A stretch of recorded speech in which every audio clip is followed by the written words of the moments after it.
So the next thing to happen on AEW Dynamite, we get to the next segment of the night where we see Kenny Omega. He returns back to AEW Dynamite. So yeah, he comes out there and he got a few things to say. He was talking about how he's been sick and all that stuff. I'm not even going to pronounce it. No, I'm not even going to try it. It's the same thing that Brock Lesnar had, and that's why he retired from UFC the first time and all that stuff.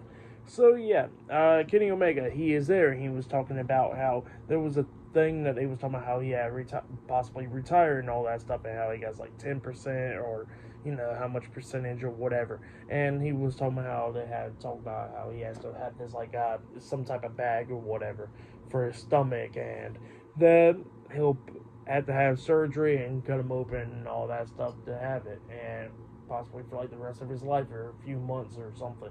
So yeah, that's what they were saying. Everybody says that he's not going to be doing that because he wants to come back and wrestle and all that stuff. And then he was talking about how pretty much he got saved, his life got saved in like 24 hours and all that stuff. And then he says that he got some business to talk about, and that is with the Elite, because he says that the Elite fired him, but he says that he's not fired from his EVP contract because, ironclad.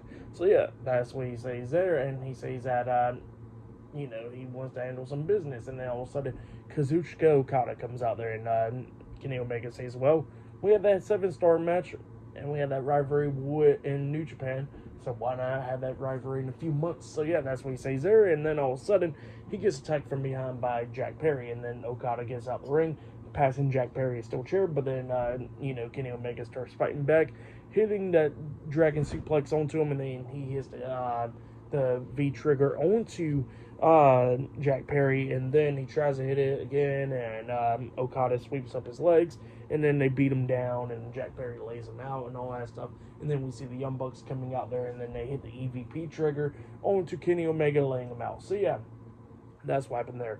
But then after that happened, we see Dax Harwood and Cash Wheeler, FTR, they come running out there, making the save, chasing the Elite out of the ring, and they save Kenny Omega, and then we see Omega not feeling good, and then we see pretty much the EMS and all that stuff coming down, putting Kenny Omega on the stretcher and carrying him to the ambulance. And while they was doing that, they go on to Rampage and all that, and then we see the Elite coming back and attacking FTR, and they beat them down as well. So yeah, that's what happened there. And while all that's going on backstage, we see the Bucks going up to Omega, talking about how they got to change the world and stuff, and they flip the stretcher over. So yeah, that's what happened there, laying him out as well.